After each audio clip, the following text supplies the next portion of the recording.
بسم اللہ الرحمن الرحیم۔ آج ہم پڑھیں گے جی حدیث نمبر 27، ٹھیک ہے جی، اور ہم لوگ پڑھ رہے ہیں اسلام کا بیان۔ کیا پڑھ رہے ہیں جی؟ اسلام کا بیان۔ اسلام کا۔ چلیں جی ابو بکر آپ پڑھیں۔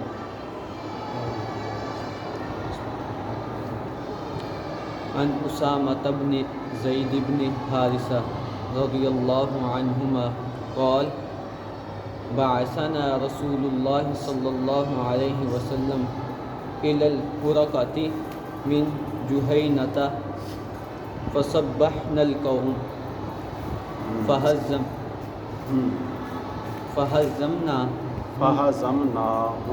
فهزمناهم ولحقت أنا ورجل من الأنصار ورجلا منهم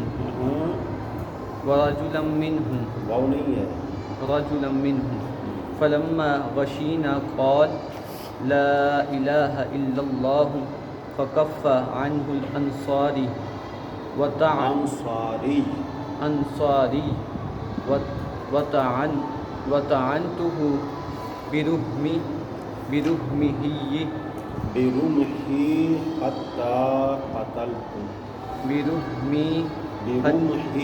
برمحه حتى قتلته قال فلما قدمنا بلغ ذلك النبي صلى الله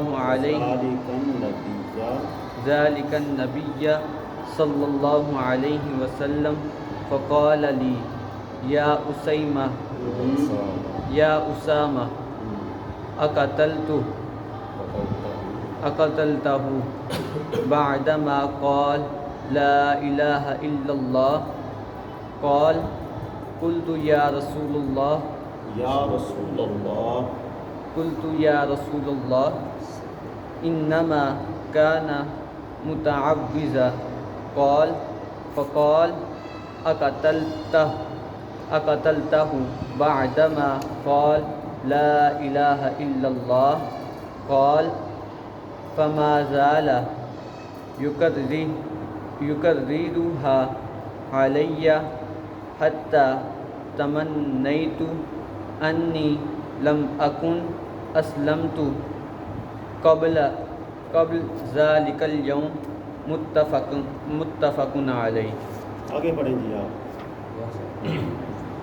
وفي رواية فدعاه فسأله فقال لما قتلته قال يا رسول الله صلى الله عليه وسلم أوجع في المسلمين وقتل فلانا وفلانا وسمى له نفرا وإني حملت عليه فلما رأى السيف قال لا إله إلا الله قال رسول الله صلى الله عليه وسلم أقتلته قال نعم قال فكيف تصنع بلا إله إلا الله إذا جاءت يوما یہ ذرا دوبارہ پڑھیں۔ فكيف تصنع بلا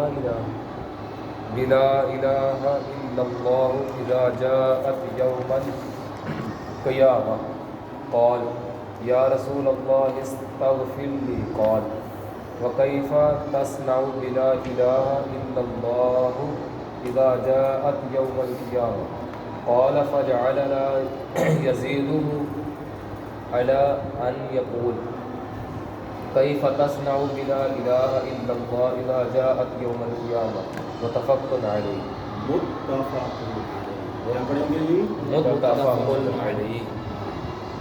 متفق علیہ اس حدیث پاک کو کہتے ہیں جو بخاری شریف میں بھی ہو اور مسلم شریف میں بھی ہو۔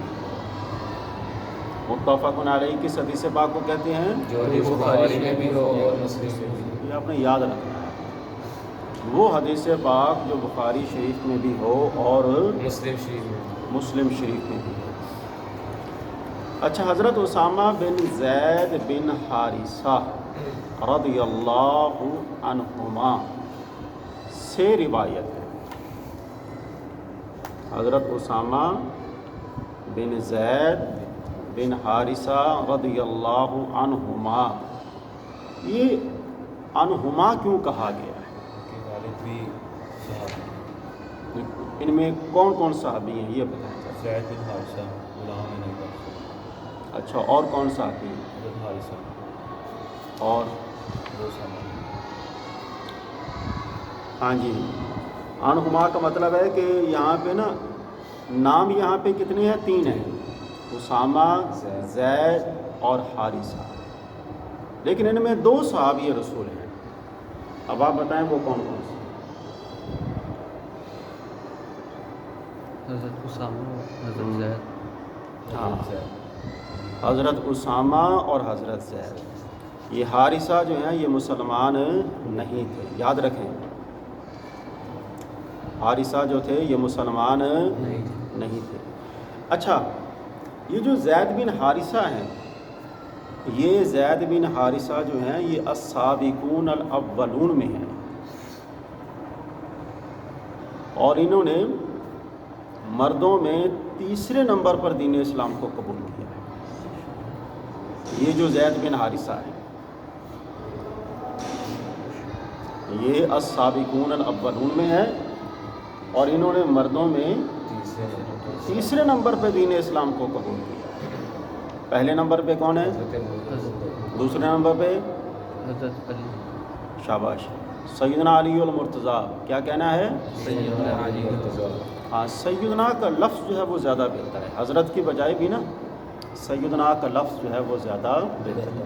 سیدنا علی المرتضیٰ، جب بھی صحابی رسول کا نام آئے تو حضرت کی بجائے سیدنا ابو بکر صدیق، سیدنا عمر فاروق، سیدنا عثمان غنی۔ اس کے اندر کیا کہتے ہیں، ادب کا بھی پہلو ہے، اور اس کے اندر جو الفاظ ہیں وہ بھی بڑے خوبصورت ہیں۔ یعنی آپ کسی کو پکارتے ہیں نا تو وہ جو انداز ہے پکارنے کا وہ بھی بڑا خوبصورت ہے۔ ہمارے سردار، ہمارے سردار، اور یہ والی کلمات جو ہے نا سیدنا، یہ حدیث پاک سے ثابت بھی ہے، جبکہ حضرت کا لفظ جو ہے وہ حدیث پاک سے بھی ثابت ہے۔ سمجھ آ رہی ہے بات کی؟ اس لیے جو چیزیں احادیث مبارکہ میں ہیں، جن چیزوں کو صحابہ کرام نے استعمال کیا ہے، جن کو صحابہ کرام کے بعد تابعین و تبع تابعین نے استعمال کیا ہے، کوشش کیا کریں کہ انہی کے الفاظ جو ہیں وہ آگے بیان کیا کریں، کیونکہ ان کے الفاظ جو ہیں وہ آگے استعمال کرنے پہ بھی اجر و ثواب ہوتا ہے۔ رسول اللہ صلی اللہ علیہ وآلہ وسلم نے ہمیں جہاد کے لیے روانہ کیا۔ یہ جو علاقہ ہے نا، اس علاقے کا نام ہے حراقہ۔ کیا پڑھنا ہے اس کو؟ حراقہ۔ ہا کے اوپر پیش ہے، را کے اوپر زبر ہے، اور قاف کے اوپر بھی زبر ہے۔ ہمیں حراقہ کی طرف روانہ فرمایا۔ اب حراقہ جو ہے یہ ایک قبیلہ ہے جس کا نام ہے جوہینہ۔ یہ اس قبیلے کی ایک شاخ ہے، یہ اس قبیلے کی ایک شاخ ہے، ہمیں اس کی طرف روانہ فرمایا۔ تو سیدنا اسامہ جو ہیں یہ بیان کرتے ہیں۔ اب یہ جو پوری روایت ہے نا، یہ والی، یہ پوری روایت بیان کرنے والے کون ہیں؟ حضرت اسامہ بن زید، کون ہیں؟ حضرت اسامہ بن زید، تیسری بار پھر بولیں، کون ہے؟ حضرت اسامہ بن زید بن حارثہ۔ اللہ کے نیک بند، ابھی میں نے آپ کو 2-3 منٹ لگائے تھے کہ آپ حضرت کی بجائے سیدنا کا لفظ استعمال کریں یار۔ سیدنا یا سیدنا، سیدنا اسامہ بن زید بن حارثہ رضی اللہ تعالی عنہ۔ ہم صبح وہاں پہنچے، ہم نے انہیں شکست دی۔ اچھا، یہاں پہ یہ بھی یاد رکھیں، کسی بھی علاقے پر یا کسی بھی قوم پر جب حملہ کیا جاتا تھا تو وہ صبح کے وقت کیا جاتا تھا۔ کسی بھی قوم پر جب حملہ کیا جاتا تھا تو وہ صبح کے وقت کیا جاتا تھا، اس لیے کہ صبح کے وقت کفار جو ہے وہ سوئے رہتے تھے، مسلمان جو ہیں وہ صبح کے وقت اٹھ جایا کرتے تھے۔ تو یہ آپ صلی اللہ علیہ وآلہ وسلم کی جنگی حکمت عملی ہے دشمن کو زیر کرنے کی۔ میں نے اور ایک انصاری نے مل کر اس قبیلے کے ایک شخص کو گھیر لیا۔ جب ہم اس پر غالب آ گئے تو اس نے کہا لا الہ الا اللہ۔ اس نے کیا کہا؟ لا الہ الا اللہ۔ انصاری تو اس کی زبان سے کلمہ سن کر الگ ہو گیا کہ یہ مسلمان ہے اور مسلمان کو مارنا حرام ہے، لیکن میں نے نیزہ مار مار کر اسے ہلاک کر ڈالا۔ یہاں پہ ایک بڑا خوبصورت پہلو مسلمان کی مسلمان کے ساتھ محبت کا بیان کیا جا رہا ہے۔ جو آدمی مسلمان ہے، ہمارا دین ہمارا مذہب کیا کہتا ہے کہ اس کی جان مال عزت و آبرو کا تحفظ کرنا دوسرے مسلمان پہ لازم ہے۔ اب یہاں پہ تو اس نے کلمہ پڑھ لیا ہے۔ اب سیدنا اسامہ رضی اللہ تعالی عنہ آپ فرماتے ہیں کہ میں نے نیزہ مار مار کر اسے ہلاک کر دیا۔ جب ہم واپس آئے تو یہ والا معاملہ جو ہے، اس واقعہ کی خبر ہم نے اللہ کے پیارے رسول صلی اللہ علیہ وآلہ وسلم کو دی۔ محبوب دو عالم صلی اللہ علیہ وآلہ وسلم نے مجھے فرمایا اے اسامہ تم نے اسے کلمہ پڑھنے کے بعد قتل کیا ہے۔ اب سوال کر رہے ہیں اسامہ بن زید سے، کیا تم نے اسے کلمہ پڑھنے کے بعد قتل کیا ہے؟ حالانکہ ہوا ایسے ہی ہے۔ میں نے عرض کی یا رسول اللہ اس نے جان بچانے کے لیے کلمہ پڑھا تھا۔ اللہ اکبر، رحمت للعالمین صلی اللہ علیہ وآلہ وسلم کی رحمت للعالمین۔ تو دیکھیے آپ نے پھر فرمایا تم نے اسے کلمہ پڑھنے کے بعد قتل کیا۔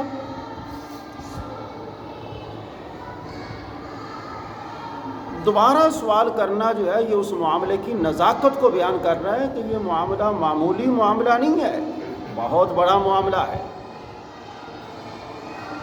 قرآن عزیز میں آتا ہے نا کہ ایک انسان کا قتل پوری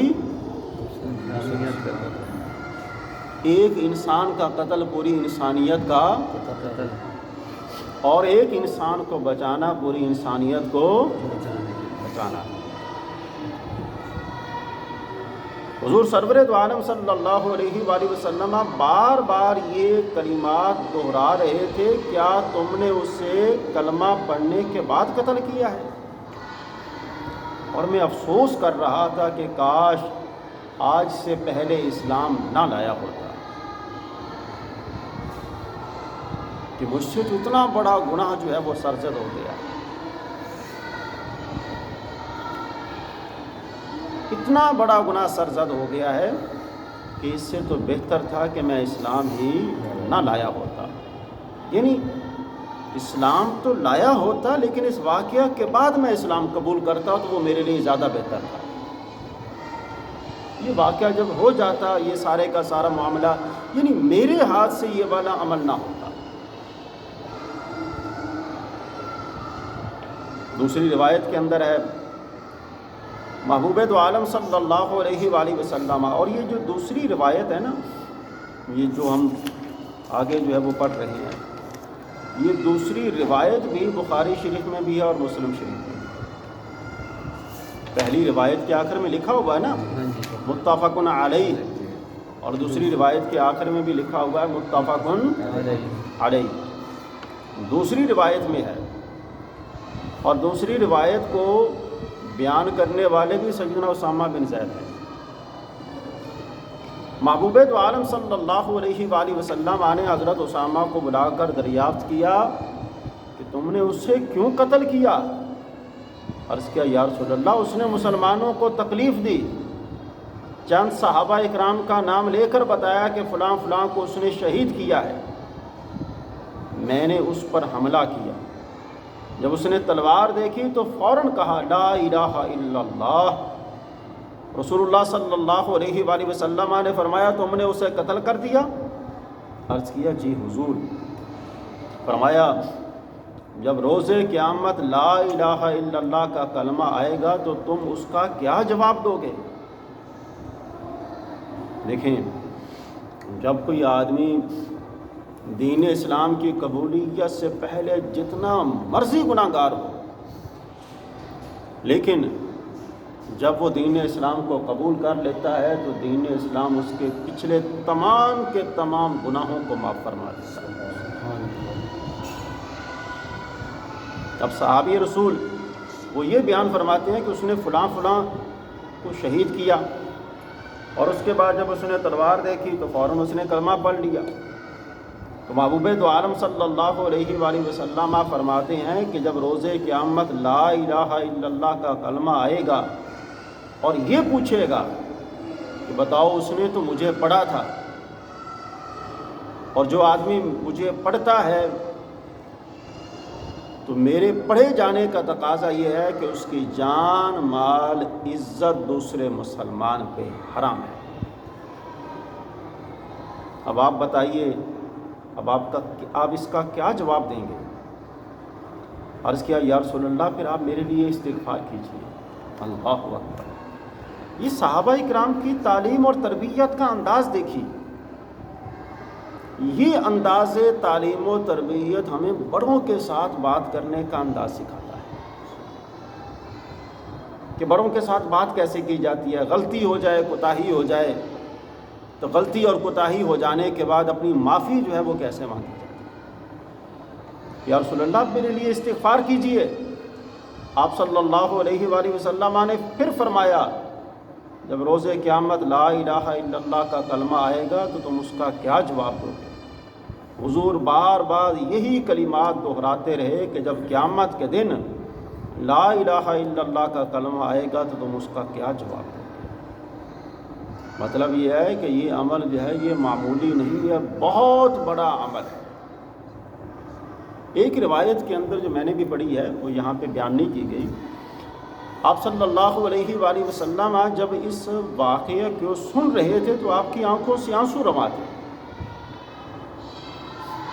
اور جب سیدنا اسامہ بن زید رضی اللہ تعالیٰ عنہ نے یہ عرض کیا یا رسول اللہ اس نے اپنی جان بچانے کے ڈر سے کلمہ پڑھا ہے، پیچھے بات کی گئی ہے نا پچھلی روایت میں، اس نے اپنی جان بچانے کے ڈر سے کلمہ پڑھا ہے، تو آگے سے اللہ کے پیارے رسول صلی اللہ علیہ وآلہ وسلم فرماتے ہیں جیسے بھی ہے اس نے کلمہ تو پڑھا ہے،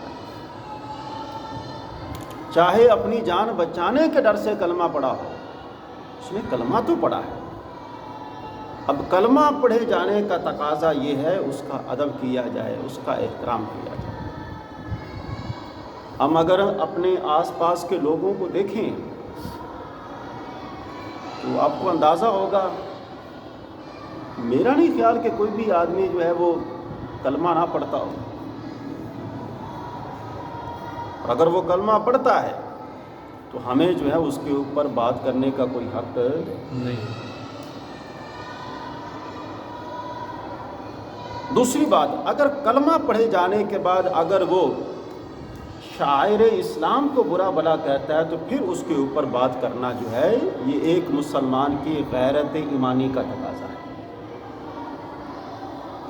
کلمہ پڑھے جانے کے بعد اب اگر وہ دین اسلام کی جو تعلیمات ہیں ان کے حوالے سے وہ اوٹ پٹانگ باتیں کرتا ہے تو پھر ایک بندے کی غیرت ایمانی کا تقاضا یہ ہے کہ وہ اس کو ان کی باتوں کا جواب دے، اور باتوں کا جواب دینے کا بہترین طریقہ کار یہ ہے کہ دلیل کے ساتھ بات کرے، اختلاف رکھے تو دلیل کے ساتھ رکھے، مخالفت کا پہلو نہیں آنا چاہیے، ذاتیات کا عنصر جو ہے وہ اس کے اندر شامل ہے۔